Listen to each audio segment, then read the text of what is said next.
Сәлеметсіздер ме оқушылар, әдебиет сабағы еңлік кебек поэмасын әрі қарай жалғастыратын боламыз.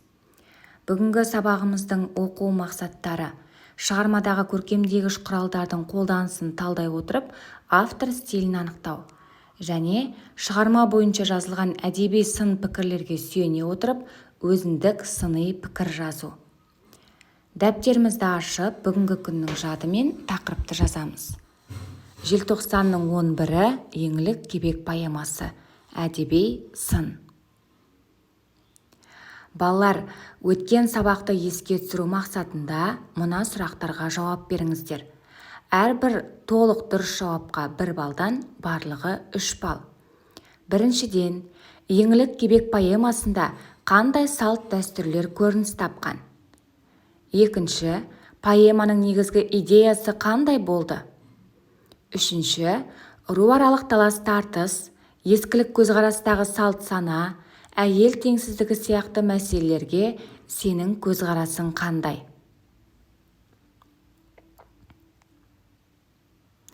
Сұрақтарға жауап жазып болғаннан кейін негізгі бөлімнің тапсырмасына көшеміз.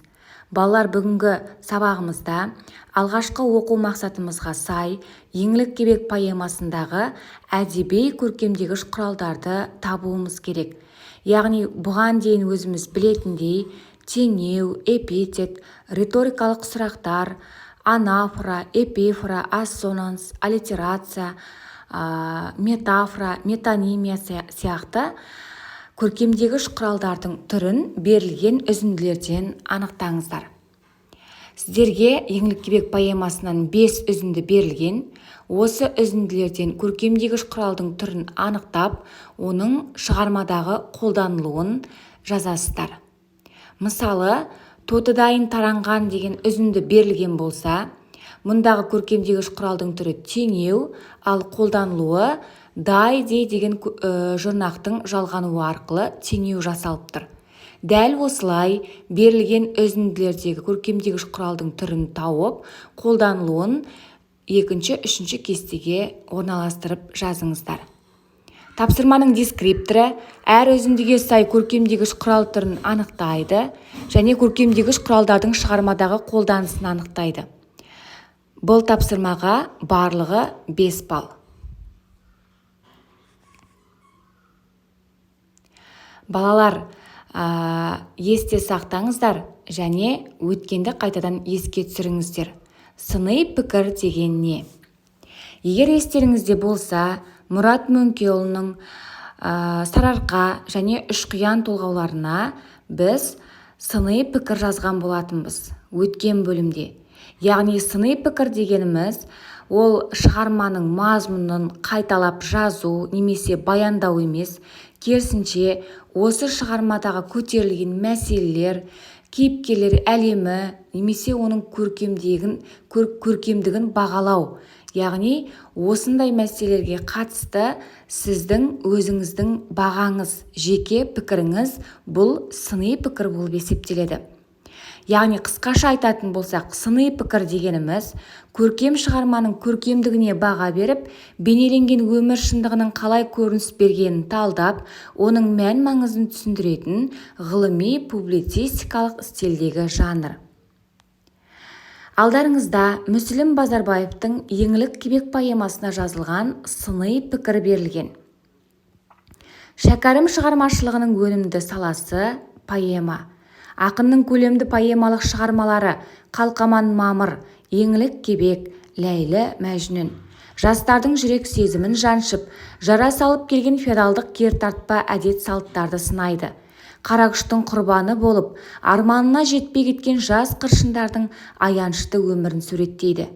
20 ғасырдың бас кезінде феодалдық кертартпа салттар әлі де біржолата жоғалмай тұрған дәуірде Шәкәрімнің сол ескілікке қарсы шығып, Қалқаман мен Мамырдың, еңлік пен кебектің жазықсыз өлімін жырлауы жаңа қадам, жақсы талап еді. Сондықтан да мұны Шәкәрім шығармашылығының аса бағалы жағы ретінде қарау қажет. Еңлік пен Мамыр да, Қалқаман мен кебек те шығармада махаббат еркіндігін аңсаған, бүкіл адамзатқа тән қасиеттері мол жас жандар ретінде көрінеді.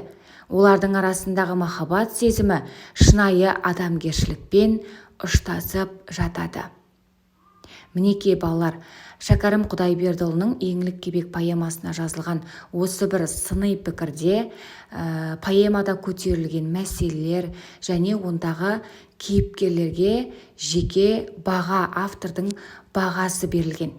Осы сыни пікірге сүйене отырып, екінші тапсырма сіздер өздеріңіздің пікірлеріңізді құрастырып жазуларыңыз керек. Бұл тапсырманың дескрипторы сыни пікірге сүйене отырып, өз бетінше пікір жазады, поэмадағы негізгі мәселелерді талдап, ақын шығармашылығын бағалайды, және сыни пікір кемінде 6-7 сөйлемнен тұрады. Тапсырмаға берілетін барлық ұпай саны 3. Балалар, тапсырмалардың барлығын орындап болсақ, бүгінгі сабаққа рефлексия жасайық. Барлығы түсінікті, яғни одан кейін сұрағыңыз болса, мұғалімге міндетті түрде жолдаңыз.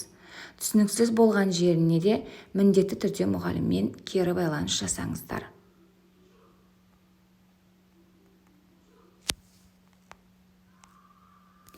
Бүгінгі сабақты тыңдағандарыңызға үлкен рахмет. Видео сабақтың барлығын бастан аяқ тыңдап, тапсырмаларды орындап болғаннан кейін орындаған жұмыстарыңызды міндетті түрде мұғалімге жіберіп кері байланыс жасаңыздар.